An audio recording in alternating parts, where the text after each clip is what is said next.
Hermanos, buenas tardes. Es un gusto estar con ustedes nuevamente estudiando la palabra de Dios.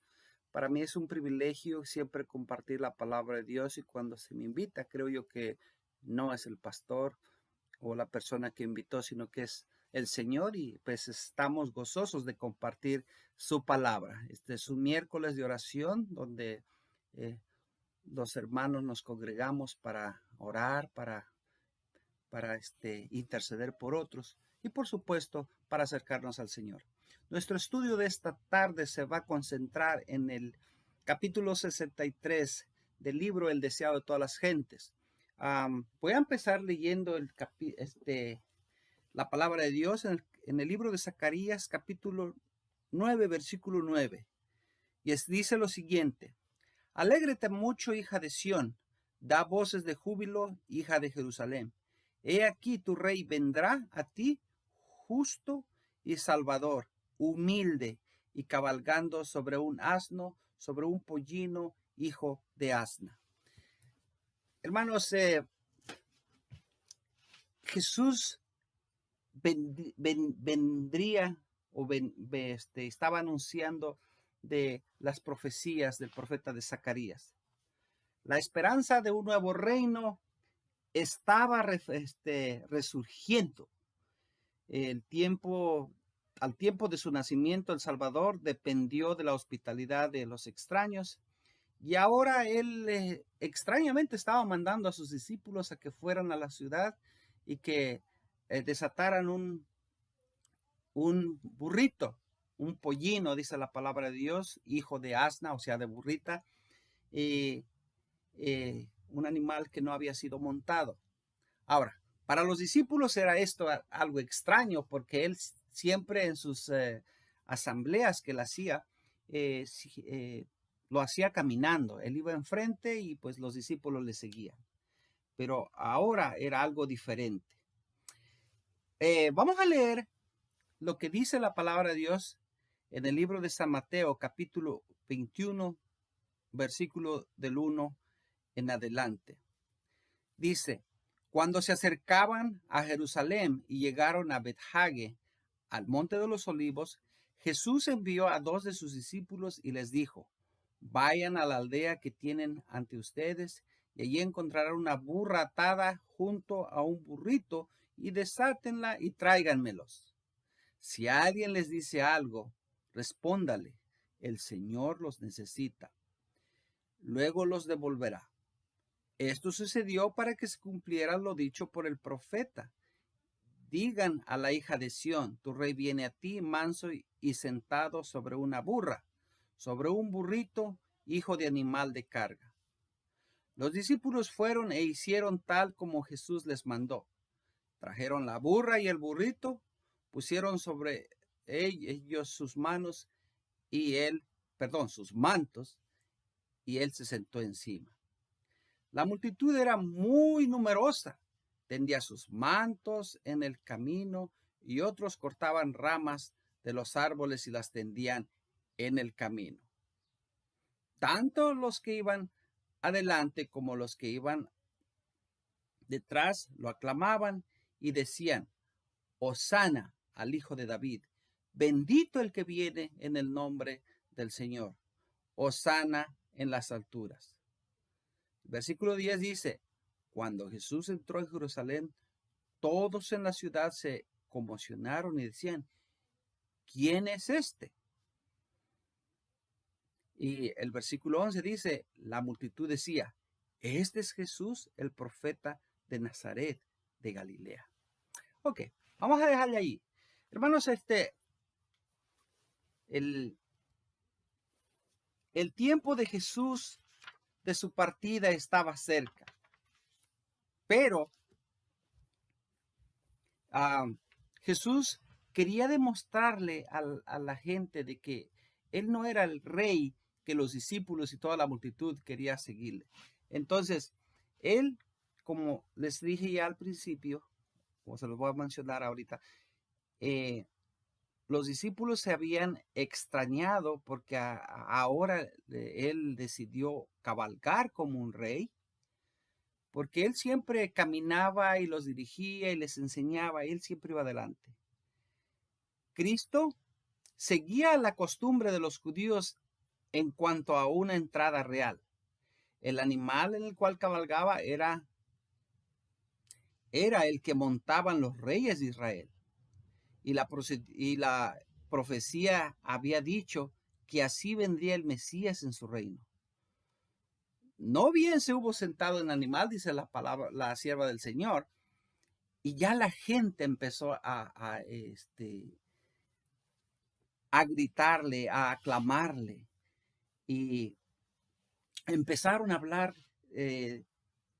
ovacionándolo, perdón, esa era la palabra que quería decir, ovacionándole, diciendo, Hosana en las alturas, bendito el que viene en el nombre del Señor. Todos estaban tan felices y alborozados, competían unos con otros para rendirle homenaje. No podían exhibir pompa y esplendor exteriores, dice la sierva del Señor, porque no eran ricos, sino que eran gente humilde que estaba allí aclamando al Señor. Pero el alboroto llegó a los altos dignatarios y se empezaron a preocupar. Dice aquí que eran incapaces de presentarle dones costosos, pero extendían sus mantos como alfombra y en su camino esparcían también ramas de oliva que la gente cortaba. No podían encabezar la procesión triunfal con estandartes reales, pero esparcían palmas, emblema natural de victoria, y las agitaban en alto con sonoras aclamaciones y hosanas. Se maravillaban de que se hubiese producido este cambio. Ahora, como ya lo dije, los discípulos se sorprendieron, pero estaban contentos de que ahora se haya producido el cambio en aquel que había declarado que su reino no era de este mundo. Mas, sin embargo, las voces de júbilo se oían en todo mundo con un clamor de triunfo.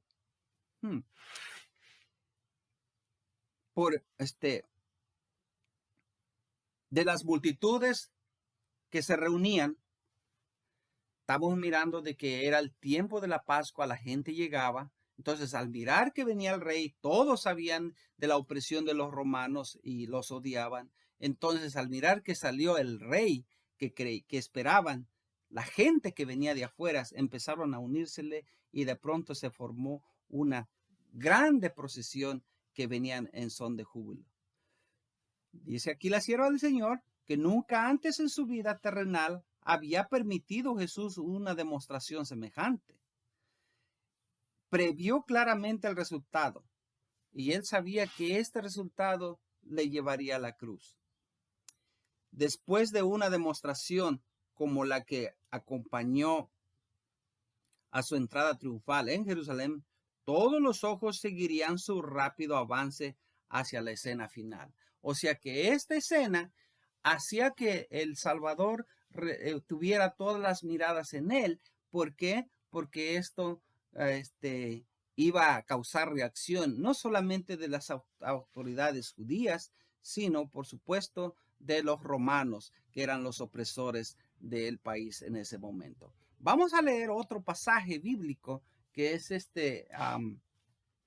San Marcos, en el libro de San Marcos capítulo 11, versículo 1 al 10. Vamos a decir qué dicen. Me da curiosidad cómo los diferentes evangelistas escriben diferente acerca de esta escena de Jesús, pero vamos a leerlos todos debido a que estamos examinando este pasaje bíblico. Vamos a buscar el libro de San Marcos, capítulo 11, versículos 1 en adelante. Dice esto, dice lo que dice así. Estoy leyendo la versión Reina Valera contemporánea, para que aquellos que digan de qué estoy leyendo. pero ustedes pueden leerlo también en la versión que guste. Capítulo 11 de San Marcos, versículo 1 en adelante. Cuando ya estaba cerca de Jerusalén, Betfagé y Betania, enfrente del el monte de los olivos, Jesús envió a 2 de sus discípulos y les dijo: vayan a la aldea que está enfrente de ustedes. Al entrar en ella van a encontrar atado un burrito sobre el cual nadie se ha montado.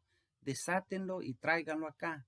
Si alguien les pregunta por qué hacen esto, respondan: el Señor lo necesita y que muy pronto se lo devolverá. Los discípulos fueron y en la calle junto a una puerta encontraron al burrito atado. Lo desataron algunos, y algunos, por supuesto, los que estaban ahí les preguntaron: ¿qué hacen? ¿Por qué están desatando el burrito? Ellos le respondieron lo que Jesús les había dicho y los dejaron desatarlo. Ellos llevaron a Jesús el burrito y sobre él echaron sus mantos, y luego Jesús se montó sobre él. Y por el camino muchos tendían también sus mantos, mientras que otros tendían ramas que habían cortado en el campo. Tanto los que iban delante como los que iban detrás gritaban: Hosana, bendito el que viene en el nombre del Señor. Bendito el reino venidero de nuestro Padre David. Hosana en las alturas. Gloria a Dios. Hermanos, la gente en este momento estaba representando una humilde representación del reino celestial.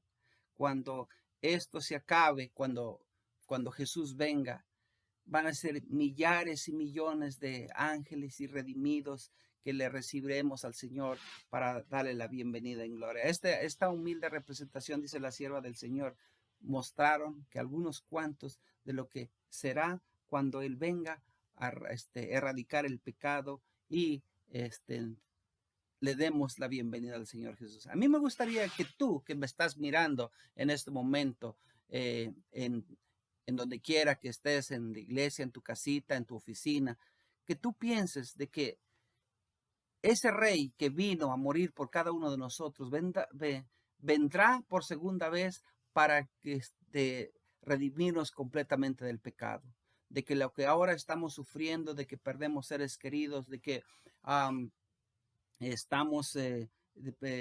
estamos pasando calamidades, ya sea financieras, ya sea de familia. Esto va a acabar porque Jesús ha hablado de un reino nuevo. Por eso este rey, mi rey, tu rey, vendrá y viene pronto. Y por eso es que nosotros debemos estar preparando. Pero sigamos con la historia. Dice aquí que de las multitudes reunidas para asistir a la Pascua, miles salen para dar la bienvenida a Jesús. Le saludan agitando palmas y prorrumpiendo cantos sagrados.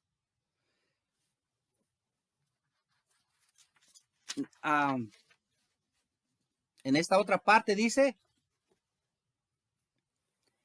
este día que parecía a los discípulos el día culminante de su propia existencia, habría sido obscurecido con nubes muy tenebrosas si ellos hubiesen sabido que esta escena de regocijo no era sino un preludio de los sufrimientos y la muerte de su Señor. Vuelvo a decir, esta escena de triunfo prefiguraba prefiguraba la segunda venida de Jesús, pero también al mismo tiempo era como un presagio del sufrimiento de Jesús. Y por supuesto los discípulos y la gente que estuvo ahí no lo vieron.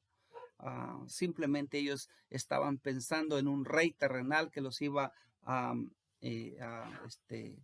librar de la esclavitud en el cual estaban. Pero hermanos, esta opresión, esclavitud, nuestros antepasados prácticamente se se echaron la carga al no obedecer los mandamientos de nuestro Salvador. Hermanos, el Señor te está invitando a ti y a mí que nosotros con oración y con el estudio de la palabra miremos más allá de lo que dice la palabra de Dios para que nosotros podamos estar preparados de este día glorioso en que Jesús vendrá por nosotros. Dice aquí otra vez, nunca antes se había visto no había visto el mundo tal escena de triunfo, ni se parecía en nada a lo de los famosos conquistadores de la tierra. Ningún séquito de afligidos cautivos la caracterizaba como trofeo de valor real, pero alrededor del Salvador estaban los gloriosos trofeos de sus obras de amor por los pecadores. Y la sierva del Señor rescata a todos aquellos que habían sido sanados de sus milagros curadosos, los cojos, los paralíticos, incluyendo Lázaro, estaba aquí como con gratitud, todo jovial, renovado después de su resurrección. Esto estaba vislumbrando realmente que cuando venga por segunda vez por ti, por mí, todos aquellos redimidos que ahora sufrimos, en ese entonces le daremos la bienvenida solemne. Esto era solamente una pequeña muestra del reino celestial, pero al mismo tiempo esto iba a alborotar a los romanos y lo iba a llevar a la muerte y muerte de cruz. Y entonces dice la palabra de Dios que algunos de los fariseos que se mezclaron allí, agarraron, le dijeron, hey, diles a tus discípulos que se callen de toda la gente. Pero esto fue lo que Jesús les dijo. Os digo que si estos callaren, las piedras clamarán. Tal escena de triunfo estaba determinada por Dios mismo. Había sido predicha por el profeta y el hombre era incapaz de desviar los propósitos de Dios. Si los hombres no hubiesen cumplido el plan de Dios, Él habría dado voz a las piedras inanimadas y ellas hablarían saludando a su Hijo con aclamaciones de alabanza. O sea que el plan de Dios es tan perfecto que si tú y yo no respondemos, las piedras pueden responder para aclamar y darle honra y gloria al Salvador. Queridos hermanos, qué hermoso estudiar la palabra de Dios porque nosotros podemos mirar cómo es que Dios es tan grande y misericordioso y quiere redimirnos. Por eso, si Jesús no ha venido, es que dice, no es porque tenga su venida por tardanza, como algunos tienen dicho, sino porque dice que no quiere que ninguno perezca, sino que todos procedamos al arrepentimiento. Gloria a Dios. Otro pasaje aquí de la sierva del Señor, en el capítulo que estamos leyendo, dice, pero de pronto dice que agarró al ir a la procesión, cuando llegó al pináculo o arriba a la colina, antes de descender, agarró y se detuvo. La gente se quedó atónita, todo eso. Y él empezó a llorar. Se puso triste, cambió su semblante. Toda esa tristeza se convirtió, digo, ese gozo de la gente se convirtió en tristeza. Algunos, dice la sierva del Señor, que ni siquiera sabían por qué lloraban, pero estaban acompañando al maestro. Lloraban, dice aquí, no silenciosas lágrimas de alegría, sino lágrimas que acompañadas de gemidos de irreprensible agonía. Estamos hablando de que Jesús, cuando empezó a llorar, dice que no lloraba de lágrimas de alegría, sino de gemidos de irreprensible agonía. Las lágrimas de Jesús no fueron derramadas, dice la sierva del Señor, página 528, porque presentiera su sufrimiento. Delante de él estaba el Getsemaní, donde pronto le envolvería el horror de una grande oscuridad. También estaba a la vista la puerta de las ovejas, por lo cual había sido llevados durante siglos los animales destinados a los sacrificios, sino que esta puerta pronto habría de abrirse para él y el gran Cordero de Dios, hacia cuyo sacrificio por los pecados del mundo habían señalado todas las ofrendas. O sea que él lloraba porque él sabía el futuro de la ciudad y lo que tendría que pasar por ahí. Y eso la gente, ni los discípulos tan siquiera se había dado cuenta. Página 529 dice, Israel había sido un pueblo favorecido.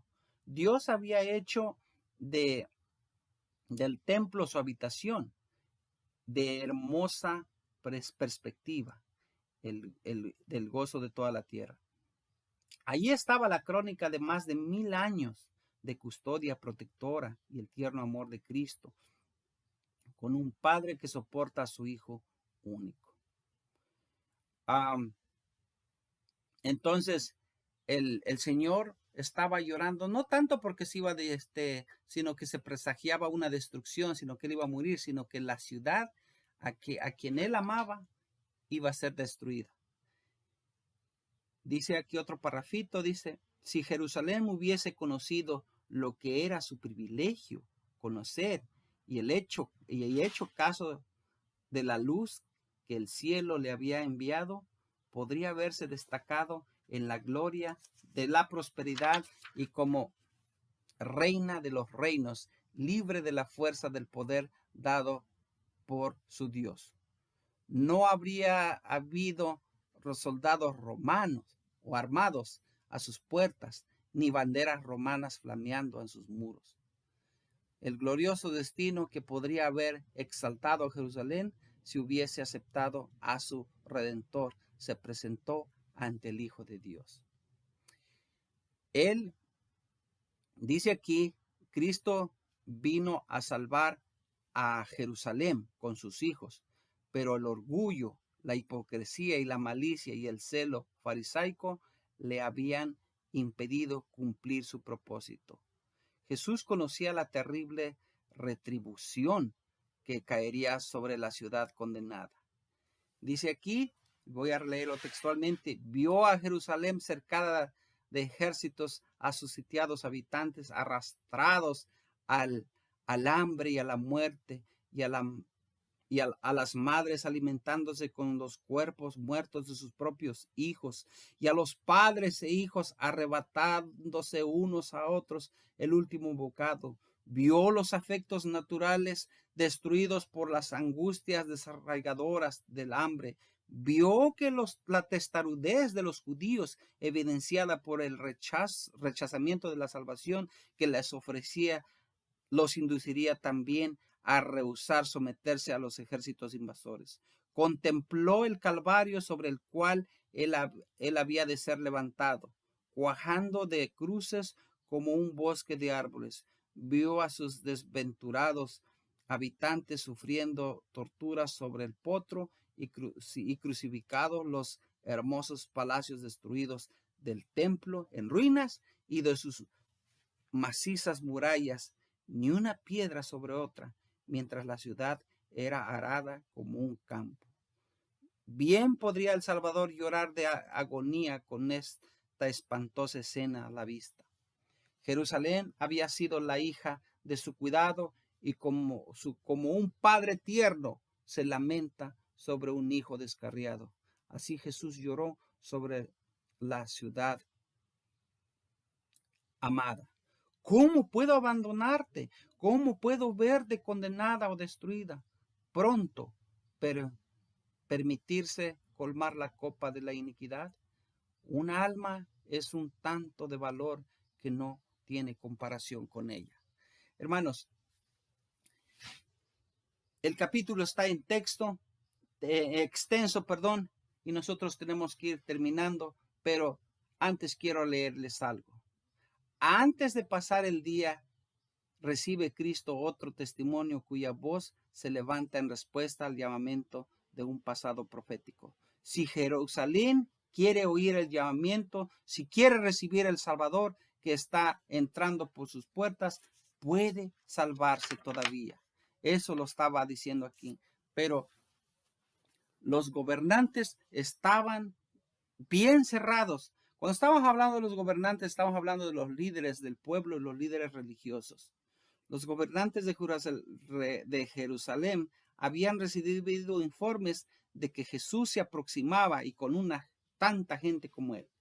Y quiero terminar con estas frases muy hermosas que deben de ser esperanza para ti, para mí, que me estás mirando a través de la pantalla, donde quiera que estás. Dice aquí que la gente se aproximó y salen con temor a su encuentro, esperando dispersar a la multitud. Cuando la procesión está por descender el monte de las olivas, los gobernantes la interceptan. Inquieren la causa del tumultuoso regocijo cuando preguntan, ¿quién es este? Los discípulos llenos de inspiración, hermanos, por eso es muy importante que tú y yo nos preparemos y estudiemos de su palabra para que nosotros seamos inspirados por el cielo y podamos responder las siguientes palabras. Y en elocuentes acorres repiten las profecías concernientes a Cristo. Y se las voy a leer todas y con esto prácticamente termino, hermanos. Hermoso, dice. Dijeron los discípulos, ya me imagino oyendo los discípulos alternando decir estas palabras. Adán os dirá, esta es la simiente de la mujer que herirá la cabeza a la serpiente. Preguntadle a Abraham, que os dirá, es Melquisedec, rey de Salem, rey de paz. Jacob os dirá, es Shiloh, de la tribu de Judá. Isaías os dirá, es Emmanuel, admirable consejero, Dios fuerte, Padre eterno, príncipe de paz. Jeremías os dirá, la reina es la rama de David, Jehová, justicia nuestra. Daniel os dirá, es el Mesías. Oseas os dirá, es Jehová, Dios de los ejércitos. Jehová es su memorial. Juan el Bautista os dirá, es el Cordero de Dios que quita el pecado del mundo. El gran Jehová ha proclamado desde su trono, este es mi Hijo amado.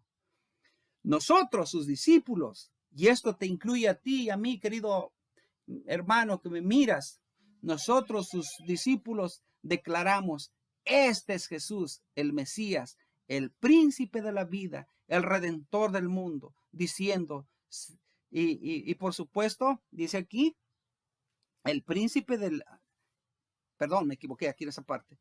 El príncipe de los poderes de las tinieblas lo reconoce y dice, sé quién eres, el Santo de Israel.